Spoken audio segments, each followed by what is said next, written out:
అందరికీ నమస్తే. నేను మీ భార్గవి. వెల్కమ్ బ్యాక్ టు అమ్మ చేతి వెంట. ఈరోజు వీడియోలో పచ్చి కొబ్బరితో 2 రకాల స్వీట్ రెసిపీస్ని మీతో షేర్ చేయాలనుకుంటున్నాను. ఇంట్లో కొబ్బరికాయలు మిగిలిపోయినా లేదంటే అప్పటికప్పుడు ఏదైనా స్వీట్ చేయాలి అని అనుకున్నా కేవలం పచ్చి కొబ్బరి ఉంటే చాలు. ఇంట్లో ఉండే వాటితోనే చాలా ఈజీగా, సులువుగా, క్విక్గా ఈ స్వీట్ రెసిపీస్ని తయారు చేసుకోవచ్చు. అండ్ కొంచెం కూడా కొబ్బరి అనేది వేస్ట్ కాకుండా కంప్లీట్గా పచ్చి కొబ్బరికాయతో మనం స్వీట్స్ని తయారు చేసుకోవచ్చు. ఒకటి వచ్చేసి కొబ్బరి జున్నండి, అలాగే ఆ తురుముతో కొబ్బరి బర్ఫీని కూడా చేయబోతున్నాను. మరి ఎంతో సింపుల్గా చేసుకుని అండ్ త్వరగా చేసుకోగలిగే ఈ 2 రకాల కొబ్బరి స్వీట్స్ని ఎలా తయారు చేసుకోవాలో చూసేద్దామా. దీనికోసం ముందుగా ఒక మిక్సీ జార్ తీసుకోవాలి. అందులోకి 2 కప్పుల దాకా చిన్న ముక్కలుగా కట్ చేసుకున్న కొబ్బరి ముక్కలు వేసుకోండి. నేను ఇక్కడ మీడియం సైజులో ఉండే కొబ్బరికాయని ఒకటి తీసుకున్నాను. దాని బ్యాక్ సైడ్ ఉండే బ్రౌన్ పార్ట్ మొత్తాన్ని కూడా చెక్కేసేసి ఇలా ముక్కలుగా కట్ చేసేసుకుని బ్లెండర్లోకి వేసేసుకుంటున్నాను. ఇవి 2 కప్పుల దాకా ముక్కలు వచ్చాయండి. ఈ కొబ్బరి ముక్కల్ని మిక్సీ జార్లోకి వేసుకున్న తర్వాత ఫస్ట్ ఫైన్గా గ్రైండ్ చేసుకోండి. ఆ తర్వాత 2 కప్పుల కొబ్బరి ముక్కలకి 2 కప్పుల నీళ్లు వేసుకోవాలి. నీళ్ళని వేసుకుని ఫైన్గా గ్రైండ్ చేసుకోండి. చాలా మెత్తగా గ్రైండ్ చేసుకోవాలి. ఎంత వీలైతే అంత మెత్తగా గ్రైండ్ చేసేసేయండి. నేను ఇక్కడ టెక్స్చర్ చూపిస్తున్నా చూడండి.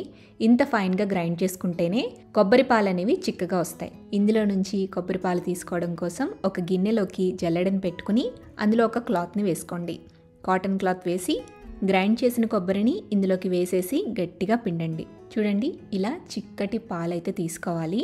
పాలు తీసిన తర్వాత మిగిలిన కొబ్బరిని వేస్ట్గా పడేయద్దు. దాంతోనే మనం బర్ఫీని తయారు చేసుకుంటాము. అది ఎలా చేసుకోవాలి అనేది తర్వాత చెప్తాను. ఫస్ట్ అయితే మనం కొబ్బరి జున్ను తయారు చేసేసుకుందాం. ఇప్పుడు ఒక బౌల్ తీసుకుని అందులోకి 1/2 కప్పు దాకా నీళ్లు వేసుకోండి. ఇందులోని 1/3 కప్పు దాకా కార్న్ఫ్లోర్ వేసుకోండి. ఈ కార్న్ఫ్లోర్ని వాటర్లో మిక్స్ అయ్యేంత వరకు బాగా కలుపుకోండి. ఉండలు లేకుండా కలుపుకున్న తర్వాత ఈ కార్న్ఫ్లోర్ వాటర్ని పాలల్లోకి, అదే మనం తీసి పక్కన పెట్టుకున్న కొబ్బరి పాలల్లోకి వేసి కలిపేసేయాలి. ఇలా కలుపుకున్న కొబ్బరి పాలని స్టవ్ మీద పెట్టుకోండి. గిన్నె స్టవ్ మీద పెట్టి అందులోకి మనం ఏ కప్పుతో అయితే కొబ్బరిని కొలుచుకున్నామో అదే కప్పుతో 1/2 కప్పు దాకా పంచదార వేసుకోండి. స్వీట్ కాస్త ఎక్కువ ఇష్టపడే వాళ్ళు 1 లేదా 2 టేబుల్ స్పూన్ల దాకా ఎక్స్ట్రా షుగర్ని యాడ్ చేసుకోవచ్చు. పంచదార వేసిన తర్వాత మంటని లో ఫ్లేమ్లో పెట్టుకుని కంటిన్యూస్గా కలుపుతూ పంచదార పూర్తిగా కరిగిపోయి ఈ పాలు దగ్గరకయ్యి చిక్కటి కన్సిస్టెన్సీ వచ్చేంత వరకు గరిటెతో కానీ విస్కర్తో కానీ ఇలా మిక్స్ చేస్తూనే ఉండండి. ఉండలు అనేవి కట్టకుండా చూసుకోండి. థిక్ కన్సిస్టెన్సీ అనేది రావాలి. నిదానంగా మీరు కలుపుతూ ఉంటే ఈ పాలన్నీ కూడా చిక్కబడి దగ్గరికి అయిపోతాయండి. ఇందులోకి మీరు ఎలాంటి ఫ్లేవర్స్ యాడ్ చేయాల్సిన అవసరం లేదండి. జస్ట్ ప్లెయిన్గా ఉంటేనే దీని టేస్ట్ అనేది మనకి తెలుస్తుంది. ఇక్కడ వీడియో క్లిప్లో చూపిస్తున్నా చూడండి. ఇలా ఒక 5-10 నిమిషాలకి ఈ విధంగా చిక్కగా తయారవుతుందన్నమాట. ఈ కన్సిస్టెన్సీ వచ్చేంత వరకు ఉడికించుకున్న తర్వాత స్టవ్ ఆపేసేసి ఒక గ్లాస్ బౌల్లోకి కానీ లేదంటే స్టీల్ బౌల్లోకి కానీ ఈ మిక్చర్ మొత్తాన్ని కూడా ట్రాన్స్ఫర్ చేసుకోండి. పూర్తిగా చల్లారాక ఈ బౌల్ని ఫ్రిడ్జ్లో పెట్టి ఒక 1 అవర్ పాటు ఉంచి ఆ తర్వాత సర్వ్ చేసుకోండి. గంట తర్వాత నేను డిమోల్డ్ చేస్తున్నాను. సో జున్నుని కాస్త కదిలించి ప్లేట్కి బోర్లిస్తే కనుక ఈజీగా ఈ బౌల్లోంచి ఊడొచ్చేస్తుంది అనమాట. ఇలా డిమోల్డ్ చేసుకున్న తర్వాత మీకు నచ్చిన సైజులో పీసెస్ కింద కట్ చేసుకుని సర్వ్ చేసుకోవటమే.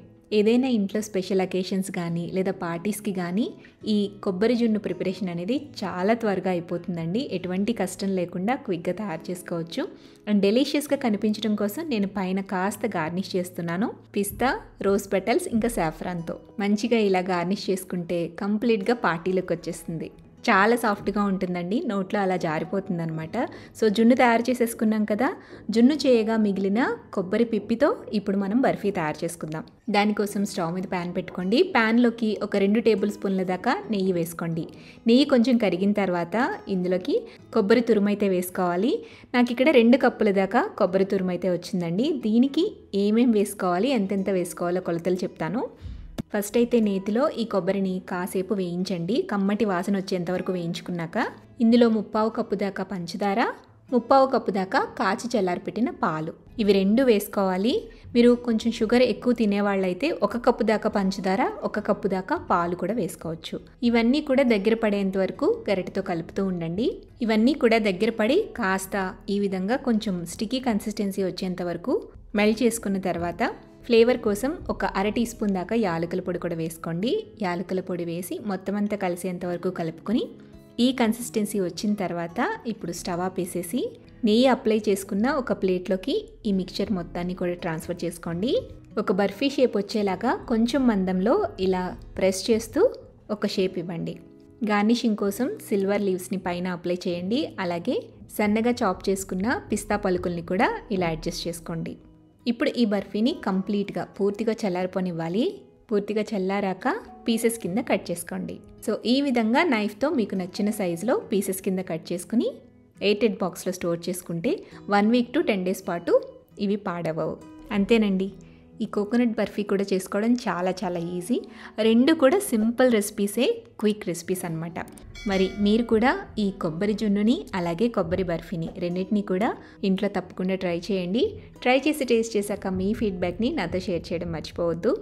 వీడియో నచ్చితే లైక్ చేయండి, మీ ఫ్రెండ్స్కి రిలేటివ్స్కి షేర్ చేయండి. మరిన్ని టేస్టీ సింపుల్ క్విక్ రెసిపీస్ కోసం అమ్మ చేతి వంట ఛానల్ని సబ్స్క్రైబ్ చేయండి.